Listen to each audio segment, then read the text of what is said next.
আমন্ত্রণ দুপুরে বাংলাদেশে আর শুরুতে জানিয়ে দেব শিরোনামগুলো।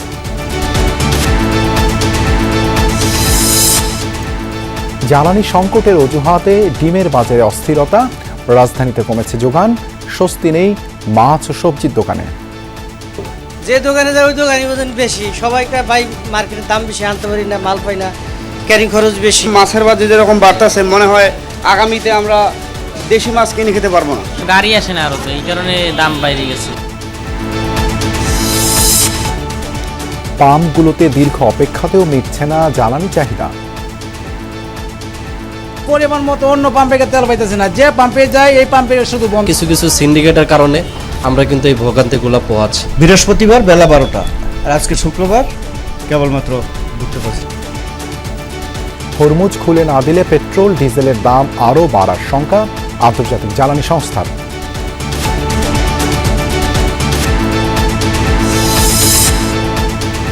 জুন মাসে তেল মজুতে তৎপর সরকার, 2 মাসের সক্ষমতা রয়েছে জানালেন প্রতিমন্ত্রী। সংকটকালে লুকোচুরি নয়, দরকার আলোচনা বললেন জামায়াত আমির। আমাদের দেশ আর্থিক সংকটের মুখোমুখি, জ্বালানি সংকটের মুখোমুখি। আমরা আন্দোলন সংগ্রামের দিকে যাব, এতে জনদুর্ভোগ বাড়বে, আমরা এটা চাই। এপ্রিল এবং মে মাসে যেটি জ্বালানি চাহিদা সেটি পূরণের পূর্ণ সক্ষমতা বাংলাদেশ সরকারের রয়েছে।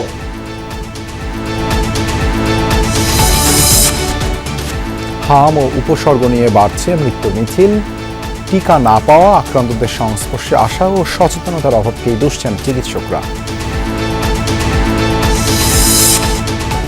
মধ্যরাতে শুরু হচ্ছে হজ ফ্লাইট, উদ্বোধন করবেন প্রধানমন্ত্রী তারেক রহমান। এবার পবিত্র হজে যাচ্ছেন ৭৮,৫০০ মুসল্লি।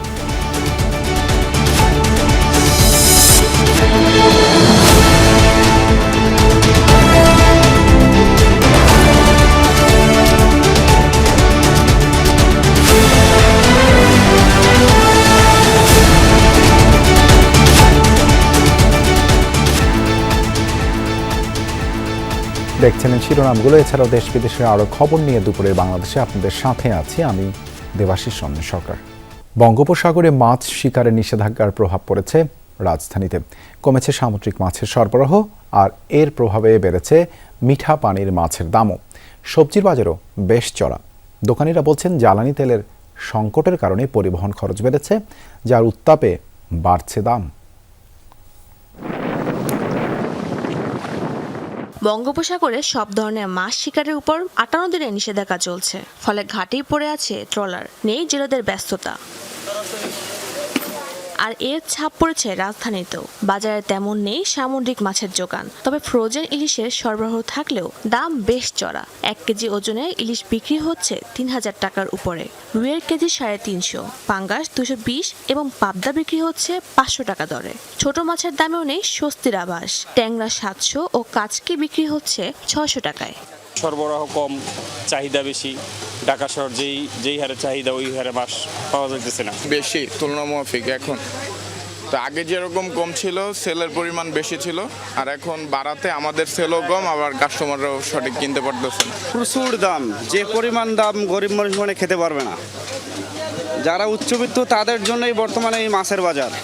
সবজির বাজারে বেড়েছে উত্তাপ। গত সপ্তাহের তুলনায় কেজি প্রতি দাম বেড়েছে 20 থেকে 30 টাকা। পটল, সিম, বেগুন, লতি, ঝিঙ্গা ও বরবটির দামেও 100 টাকার উপরে। দোকানিরা বলছেন সংকটের কারণে পরিবহন খরচ বেড়ে যাওয়ার প্রভাব বাজারে স্পষ্ট হচ্ছে।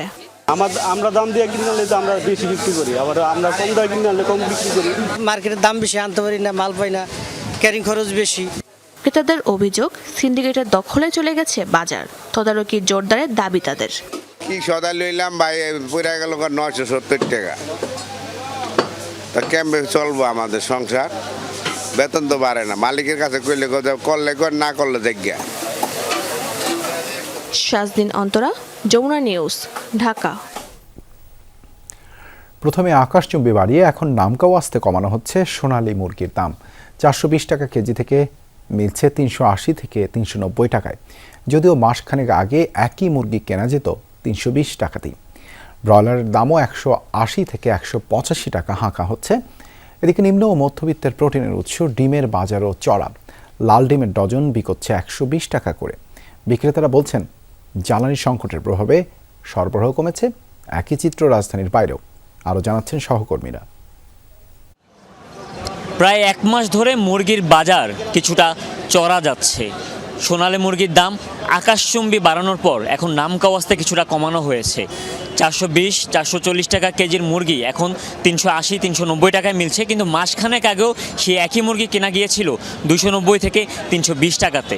ব্রয়লার 180 থেকে 185 টাকাতেই কিনতে হচ্ছে ক্রেতাদের। গতবার অনেক সস্তা বিক্রি করছিল, এতে খামারিরা লস হয়েছিল, যার কারণে এবার বাচ্চা তুলতে পারে না। আয়ের সাথে তো একটা সঙ্গতি থাকতে হবে, এখানে আয়ের সাথে বাজারের সাথে কোনো সঙ্গতি নেই। ডিমের দামও বাড়তি, সপ্তাহের ব্যবধানে ডজন প্রতি বেড়েছে 10 টাকা। লাল যে মুরগির ডিম পাওয়া যায় সেটি এখন বিক্রি হচ্ছে ডজন প্রতি 120 টাকায়, আর হাঁসের ডিম 190 টাকা। আগে ছিল কম, এখন তো আরো দাম বাড়ছে, এখন ওদের কিনে খাওয়া তো সম্ভব না। গাড়ি আসে না আরতে, এই কারণে দাম বাইরে গেছে। তেলের সংকট যার কারণে এর কারণে আর কি গাড়ি আসে না, তেল নাই। দক্ষিণ পূর্বাঞ্চলের খবর জানতে আমরা যাচ্ছি ফেনীতে সহকর্মী আরিফুর রহমানের কাছে। ধন্যবাদ হুমায়ুন। আমি আছি এই মুহূর্তে ফেনী শহরের সুলতান মাহমুদ পৌর হকার্স মার্কেটের মুরগি ও ডিমের বাজারে। বিক্রেতারা বলছে তাদের কিনতে হচ্ছে বেশি দামে, সেজন্য তারা বেশি দামে বিক্রি করছেন। ক্রেতারা বলছে এরকম দাম বাড়ার কারণে তাদের নাভিশ্বাস উঠেছে। বয়লা মুরগি 10 টাকা বাড়ছে, এর সামনে গেছে সপ্তাহে বিক্রি করছে আমরা 160 টাকা, এখন 170 টাকা চলতেছে। জ্বালানি সংকট তো গত সপ্তাহ ছিল, এই সপ্তাহ আছে, তাইলে এখন কেন বাড়ানো হলো সেটা তো জানি না। ডিমের প্রতি শতের মূল্য 50-60 টাকা বাড়লেও বাস্তবে খুচরা পর্যায়ে বেড়েছে প্রতিটি ডিমের দাম 1 টাকা থেকে 1.5 টাকা। ঢাকা বাজার থেকে যেহেতু নির্ধারিত, এখান থেকে নির্ধারণ করে দিছে, এখন 920 টাকা সৎ চলতেছে। আমরা খামারিদের কাছে 910 টাকা 20 টাকা কিনতেছি, 930 টাকা 40 টাকা করে সেল করতেছি। মুরগির খামার ও ডিমের উৎপাদন সম্পর্কে জানতে যাব জয়পুরহাটের সহকর্মী আব্দুল আলিমের কাছে। ধন্যবাদ আরিফ।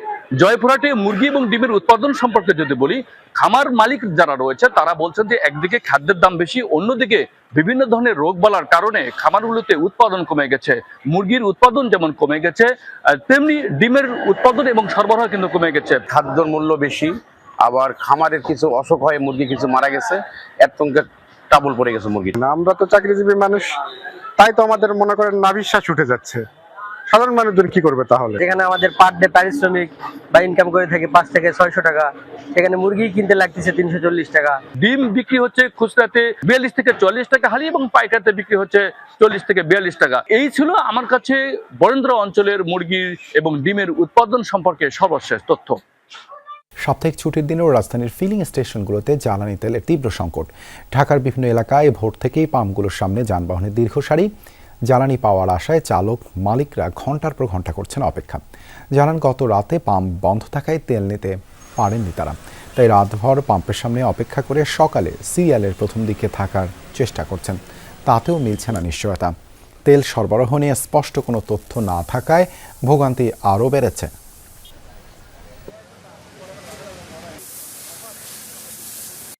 সারাদিন রাইড শেয়ার করি, আমি পরিমাণ মতো অন্য পাম্পে তেল পাইতেছি না। যে পাম্পে যাই এই পাম্পে শুধু বন্ধ। আমি তালতলা ঘুরে আমি রাত্রে 7টা বাজে আমি পাম্পে এই পাম্পে টাস্টে সিরিয়াল দিচ্ছি। আমার যেটা মনে হয় যে কিছু কিছু সিন্ডিকেটের কারণে আমরা কিন্তু এই ভোগান্তিগুলো পোহাচ্ছি। বৃহস্পতিবার বেলা 12টা, আর আজকে শুক্রবার এখন কত বাজে? 9:15, কেবলমাত্র ঢুকতে পারছি। সারা রাত জাগ না। আমরা এখানে লাইনে ঘন্টার পর ঘন্টা দাঁড়িয়ে আছি, আর কেউ লাইন ছাড়া ডুবে পড়লে এটা শুধুই আছে কষ্ট না, এটা মনে হয় হৃদয় ভেঙে যাচ্ছে, এরকম একটা অবস্থা। তেল সংকট ও সরবরাহের খোঁজ খবর রাখছেন সহকর্মীরা। শুরুতে যাচ্ছি রেদওয়ান আহমেদের কাছে। তিনি আছেন রাজধানীর আসাদকেদ এলাকার ফিলিং স্টেশনে এবং একই সঙ্গে আমাদের সঙ্গে যুক্ত হয়েছেন খুলনা থেকে আরেক সহকর্মী। রেদওয়ান, বেলা গড়িয়ে তো দুপুর, পাম্পগুলোর এখনকার চিত্র কেমন দেখছেন? মজুদ ও সরবরাহে কি কোনো তারতম্য দেখছেন? দেবাশিস, একেবারে গতকাল রাত 9টা থেকেই কিন্তু মূলত যারা তেল সংগ্রহ করতে এসেছেন তারা লাইন ধরেছিলেন। সকাল এবং বেলা বাড়ার সাথে সাথেই কিন্তু আমরা দেখছি যে লাইন কিন্তু দীর্ঘ হচ্ছে, কারণ আজকে ছুটির দিন, অনেকেই সাপ্তাহিক কর্ম দিবসে কিন্তু ব্যস্ত থাকার কারণে তেল সংগ্রহ করতে পারে না, যার কারণে আজকে কিছুটা অফিস না থাকার কারণে এই লাইন কিংবা সারি কিন্তু দীর্ঘ এমনটাই বলছেন পাম্পের মালিকরা। পাশাপাশি যারা লাইনে দাঁড়িয়েছেন তারাও বলছেন যে অন্যান্য দিন আসলে 4-5 থেকে 8 ঘন্টা সময় দাঁড়িয়ে তাদের জ্বালানি সংগ্রহ করার সময় থাকে না, যার কারণে আজকের দিনটিকে বেছে নিয়েছেন, যার ফলে ভিড় তুলনামূলক অন্যান্য দিনের তুলনায় ছুটির দিনে কিছুটা বেশি বলেই ধারণা করা হচ্ছে। এখন পর্যন্ত যে এই আসাদ গেটের যেই তেলের জন্য যে সিরিয়াল, সেটি গিয়ে একেবারে সরোয়ার্দী হাসপাতাল ছাড়িয়ে প্রায় 2-3 কিলোমিটার জুড়ে এই লাইন দীর্ঘ হয়েছে এবং এখন পর্যন্ত যেটি দেখতে পাচ্ছি এই পাম্পটিতে জ্বালানি থাকার কারণে কিন্তু তারা পর্যাপ্ত সরবরাহ করতে পারছেন। কিন্তু রাজধানীর বিভিন্ন পাম্প এবং বেশ কয়েকটি পাম্প আমরা ঘুরে দেখেছি যে বেশিরভাগ পাম্পে কিন্তু বন্ধ, অর্থাৎ অন্য পাম্পগুলো বন্ধ থাকার কারণে জ্বালানি সংকটের কারণে অন্য যেগুলো খোলা রয়েছে সেগুলোতে ভিড় তুলনামূলক বেশি। এবং যারা এবং এখানে কিন্তু আরেকটি বিষয় দেখতে পাচ্ছি যে যারা ওই অ্যাপের মাধ্যমে রেজিস্ট্রেশন করে আসছেন তারা তুলনামূলক তেল কিছুটা বেশি সংগ্রহ করতে পারছেন, তাদেরকে প্রায়োরিটিটা বেশি দেওয়া হচ্ছে এবং সেই অ্যাপের স্ক্যানারের মাধ্যমে স্ক্যান করতেও কিছুটা সময় লাগছে, যার কারণে কিন্তু দীর্ঘ সময় লাইনে আরেকটু বেশিক্ষণ দাঁড়িয়ে থাকতে হচ্ছে। এবং যারা পাস ছাড়া আসছেন তাদের দেওয়া হচ্ছে 500 টাকার তেল এবং যারা পাস নিয়ে আসছেন তাদের দেওয়া হচ্ছে 1000 টাকা পর্যন্ত তেল। দেবাশিস। রেদওয়ান, ধন্যবাদ যুক্ত হবার জন্য। খুলনা থেকে যুক্ত রয়েছেন সহকর্মী শেখ আল এহসান। এহসান, খুলনায় পাম্পগুলোতে কি অবস্থা দেখছেন? গ্রাহকরা চাহিদা মতো তেল পাচ্ছেন কিনা? দেবাশিস, খুলনায় কিন্তু সেই একই সংকট রয়ে গেছে এবং প্রতিদিনই এই সংকটের চিত্র প্রায় একই রকম। তেল নাই, সারা রাত দিনভর তেলের জন্য অপেক্ষা করছেন গ্রাহকরা, কিন্তু অল্প চাহিদার খুব কম পরিমাণ তারা তেল পাচ্ছেন। বিশেষ করে আমি এখন যেখানে আছি এটা সোনাডাঙ্গা এলাকার মেসার্স গোলাম হোসেন একটা ফিলিং স্টেশন। এই ফিলিং স্টেশনে আজকে সকাল 8:30 থেকে তেল সরবরাহ শুরু করে এবং 3 ঘন্টার মধ্যেই তাদের তেলটা শেষ হয়ে যায়। তারা এই পাম্প আগে যেখানে 3000-5000 লিটার পর্যন্ত ডিপো থেকে তেল পেয়েছিলেন, আজকে তারা তেল পেয়েছেন 1500 লিটার অকটেল, 1500 লিটার পেট্রোল এবং 1500 লিটার ডিজেল। এই তেল দিয়ে তাদের মাত্র 3 ঘন্টা তারা গ্রাহকদের সেবা দিতে পেরেছেন। তারপরে কিন্তু গ্রাহকরা এসেছেন, আমরা কিছুক্ষণ আগে দেখেছিলাম শুধু গাড়ি আসছেন, বিভিন্ন গাড়ি আসছে তেল নেওয়ার জন্য, কিন্তু তারা এসে তেল না পেয়ে ফিরে যাচ্ছে। খুলনা শহরের প্রতিটা পেট্রোল পাম্পের বা ফিলিং স্টেশনের কিন্তু একই চিত্র। আমাদের পাশেই আরেকটা ফিলিং স্টেশন আছে, সেটা হচ্ছে লতি ফিলিং স্টেশন। সেই পাম্পেও কিন্তু কোনো তেল নেই এবং গাড়ি যানবাহনগুলো এসে তারা ফিরে যাচ্ছে। এই দৃশ্য খুলনার প্রায় প্রতিটি পেট্রোল পাম্পেরই একই দৃশ্য। আর একটু যদি বলতে চাই, এটা তো শহরের চিত্র, শহরের বাইরে যারা আছে সেসব এলাকায়, যেমন কিছুদিন আগে আমরা কয়রা উপজেলায় গিয়েছিলাম, এটা শহর থেকে প্রায় 115 কিলোমিটার দূরে, তার আশেপাশে কোথাও কোনো পেট্রোল পাম্প নেই। এই পেট্রোল পাম্প এই এলাকার মানুষগুলো কিন্তু তারা কোনো তেল না পাওয়াতে ওই এলাকায় দেখেছি যানবাহন কমে গেছে। যারা ভাড়ায় চালিত মোটরসাইকেল চালাতেন তারাও কিন্তু সেইভাবে আর মোটরসাইকেল বের করতে পারছেন না, তারাও কিন্তু একটা বেকার সমস্যায় ভুগছেন, তারা আর্থিকভাবে সবাই সংকটে পড়ছেন। তো সর্বশেষ আমার কাছে ছিল দেবাশিস। এহসান, ধন্যবাদ যুক্ত হবার জন্য।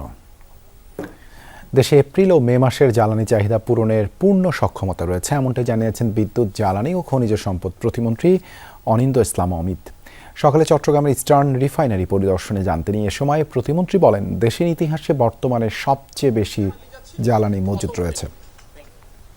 সরকার এখন জুন মাসে জ্বালানি মজুতের চেষ্টা করছে। এ সময় তিনি আরও জানান, ইস্টার্ন রিফাইনারিতে জ্বালানি পরিশোধন কমে যাওয়ায় পরিশোধিত জ্বালানি আমদানিতে মনোযোগ দিয়েছে সরকার। 2029 সাল থেকে ইস্টার্ন রিফাইনারিতে দ্বিতীয় ইউনিটের কার্যক্রম শুরু হবে বলেও জানান প্রতিমন্ত্রী। বর্তমানে বাংলাদেশের ইতিহাসে সবচাইতে বেশি পরিশোধিত জ্বালানি আমাদের মজুদ রয়েছে। 6 সপ্তাহ সমপরিমাণ জেট ফুয়েল রয়েছে, যেটি নিশ্চিত সরবরাহ লাইনে আছে। সেটিকে বিবেচনায় নিয়ে বলতে পারি এপ্রিল এবং মে মাসে যেটি জ্বালানি চাহিদা সেটি পূরণের পূর্ণ সক্ষমতা বাংলাদেশ সরকারের রয়েছে এবং সেটি আমরা নিশ্চিত করতে সক্ষম হয়েছি। লুকোচুরি নয়, জাতীয় সংকট উত্তরণে সব রাজনৈতিক দল মিলে কাজ করার আহ্বান জানিয়েছেন বিরোধী দলীয় নেতা ও জামায়াতে ইসলামের আমির ডাক্তার শফিকুর রহমান। সকালে রাজধানীর মগবাজারে জেলা আমির সম্মেলনে এই আহ্বান জানান তিনি। বলেন, সরকারের দাবি দেশে জ্বালানি সংকট নেই, অথচ মানুষ ভোগান্তিতে বিপর্যস্ত। বিদ্যুৎ সংকটও তীব্র আকার ধারণ করেছে, যা সরকারের বক্তব্যের সাথে সাংঘর্ষিক ও প্রতারণামূলক। জামায়াতে আমির বলেন, দ্রব্যমূল্যের ঊর্ধ্বগতিতে জনগণের নাভিশ্বাস অবস্থা, জ্বালানি সংকট ও চাঁদাবাজির ফলে এই অবস্থা দাঁড়িয়েছে। বিরোধী দলীয় নেতার অভিযোগ, ইলেকশন ইঞ্জিনিয়ারিং এর মাধ্যমে দেশবাসীর আশা আকাঙ্ক্ষা নষ্ট করা হয়েছে। গণভোটের রায় অগ্রাহ্য করে অপমান করা হয়েছে জনগণকে। বিচার বিভাগকে স্বাধীনভাবে চলতে না দিয়ে আবারও পুরনো পথে হাঁটছে সরকার। জামায়াত আমির বলেন, দেশের এই সংকটকালে আন্দোলন ঠিক নয়, তবে সংসদে বিরোধী দলের কথা আমলে না নেয় রাজপথে নামা ছাড়া উপায় নেই। বর্তমান অবস্থানকে পরিবর্তন করার জন্য অধ্যাদেশ জারি হয়েছে, সেই জায়গাগুলো বিএনপি বদলাতে চায় না। অর্থাৎ ওই জায়গাগুলো রেখে দিয়ে ফ্যাসিবাদী কায়দায় তারা হয়তো দেশ চালাতে চায়। বিশ্বের যুদ্ধ পরিস্থিতির কারণে বিভিন্ন দেশের মতো আমাদের দেশও আর্থিক সংকটের মুখোমুখি, জ্বালানি সংকটের মুখোমুখি। আমরা আন্দোলন সংগ্রামের দিকে যাব, এতে জনদুর্ভোগ বাড়বে, আমরা এটা চাই না। হরমুজ প্রণালী সহসা খুলে না দিলে ভবিষ্যতে আরও বাড়বে পেট্রোল, গ্যাস ও বিদ্যুতের দাম। বার্তা সংস্থা এপিকে দেয়া সাক্ষাৎকারে এই শঙ্কার কথা জানিয়েছেন আন্তর্জাতিক জ্বালানি সংস্থা IEA এর প্রধান ফাতি বিরল। এ সময় তিনি উল্লেখ করেন, জাপান, ভারত, চীন, পাকিস্তান ও বাংলাদেশ সহ এশিয়ার দেশগুলো জ্বালানি সংকটে সবচেয়ে বেশি ক্ষতিগ্রস্ত হবে। হরমুজ প্রণালী বন্ধের জেরে জ্বালানি সরবরাহ ব্যাহত হওয়ার এই ঘটনাকে ইতিহাসের সবচেয়ে বড় জ্বালানি সংকট আখ্যা দিয়েছেন তিনি। তার দাবি, ইউরোপের কাছে আর মাত্র 6 সপ্তাহের জেট ফুয়েল অবশিষ্ট রয়েছে। এখনও যদি যুদ্ধ বন্ধ না করা হয় এবং হরমুজ প্রণালী খুলে না দেয়া হয়, তাহলে অভ্যন্তরীণ রুটেও বাতিল হবে ফ্লাইট।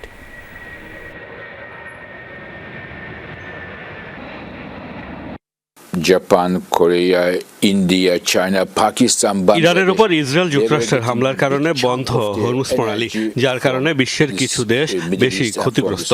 সবচেয়ে বেশি ভুগছে ভারত, পাকিস্তান, বাংলাদেশের মতো এশীয় দেশগুলো, কারণ তাদের জ্বালানির সিংহভাগ আসে হরমুজ প্রণালী দিয়ে। পরের প্রভাব পড়বে ইউরোপ ও আমেরিকায়। এর ফলে দুটি প্রভাব দেখতে পাবো। একটি হলো পেট্রোল, গ্যাস ও বিদ্যুতের উচ্চ মূল্য, অপরটি পেট্রোলজাত পণ্য বাজার থেকে উধাও হয়ে যাওয়া। প্রতিদিনই বাড়ছে হামে আক্রান্ত শিশুদের মৃত্যুর মিছিল। গত 1 মাসে মারা গেছে 2 শতাধিক শিশু। জ্বর, নিউমোনিয়া, ডায়রিয়া, গায়ে র্যাশ এমন লক্ষণ নিয়েই হাসপাতালে আসছে শিশুসহ বিভিন্ন বয়সী মানুষ। হাসপাতালগুলোর অবস্থা জানাতে এ পর্যায়ে যুক্ত হচ্ছেন সহকর্মী হাসিবুল করিম বিজয়। তিনি আছেন রাজধানীর মহাখালীতে। বিজয়, বিভিন্ন স্থান থেকে তো অনেক রোগী আসছে ঢাকায়, তারা কি ঠিকমতো চিকিৎসা পাচ্ছেন?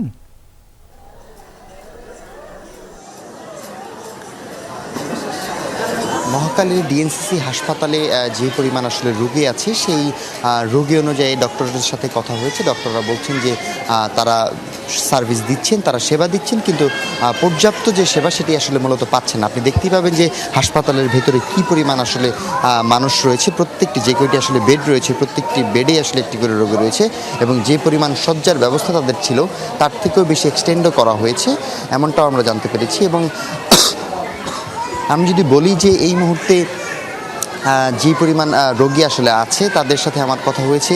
আমি যে ওয়ার্ডটিতে আছি, এই ওয়ার্ডে মূলত 1 বছরের নিচে যারা শিশু রয়েছে তাদের জন্য তো মূলত টিকা দেওয়ার নিয়ম অনুযায়ী জানতে পারি যে আমরা 9 মাস হলে একটি বাচ্চাকে হামের টিকা দেওয়া হয়, কিন্তু যেহেতু এখন পর্যন্ত হামের প্রাদুর্ভাব আমরা দেখতে পাচ্ছি যে 9 মাসের আগেই বাচ্চাদের হচ্ছে। এখানে 3 মাস থেকে শুরু করে সদ্য জন্মানো শিশু 22 দিন, 1 মাস এরকম হয়েছে, এরকম শিশুরও হাম হয়েছে, এমনটা আমরা দেখতে পেয়েছি। তবে এখন পর্যন্ত স্বাস্থ্য অধিদপ্তরের তথ্য মতো যদি একটু বলতে চাই যে সর্বশেষ 24 ঘন্টায় সারা দেশে 1191 শিশুর মধ্যে হামের উপসর্গ দেখা গেছে। এর মধ্যে 496 জনই ঢাকা বিভাগের রয়েছে, এবং ঢাকার বাইরে থেকেও অনেক রোগী আসলে এই হাসপাতালে আসছে। তবে যদি বলি যে শুরুতে যে কথাটি বলছিলাম যে রোগী আসলে বেশি হওয়ার জন্য এই হাসপাতালে চিকিৎসা সেবার দিতে একটু হিমশিম খাচ্ছে ডাক্তাররা, কিন্তু চিকিৎসা সেবা যারা এখানে ভর্তি আছেন তারা বলছেন যে বেশ ভালোই তারা চিকিৎসা পাচ্ছেন। দেবাশিস, ধন্যবাদ বিজয় যুক্ত হবার জন্য।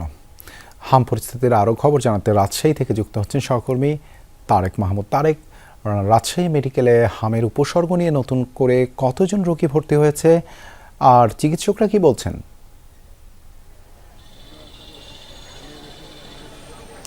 দেবাশিস, রাজশাহী মেডিকেল কলেজ হাসপাতালের যে আইসোলেশন ওয়ার্ড এবং 10 নম্বর 24 নম্বর ওয়ার্ডটি রয়েছে সেখানে মূলত হামের যারা রোগী এবং উপসর্গ নিয়ে তারা ভর্তি রয়েছেন। এবং আজকে রাজশাহী মেডিকেল কলেজ হাসপাতালে আমি যতটুকু তথ্য পেয়েছি আজকে নতুনভাবে 14 জন কিন্তু উপসর্গ নিয়ে হাসপাতালে ভর্তি হয়েছেন। ফ্যাসিবাদী শাসন থেকে তরুণদের আত্মত্যাগের বিনিময়ে অর্জিত নতুন বাংলাদেশকে এগিয়ে নিতে সবাইকে ঐক্যবদ্ধ হওয়ার আহ্বান জানিয়েছেন বিএনপি মহাসচিব মির্জা ফখরুল ইসলাম আলমগীর। তিনি বলেন, এই দেশ আমাদের, তাই অন্য কেউ এটি গড়ে দিয়ে যাবে না।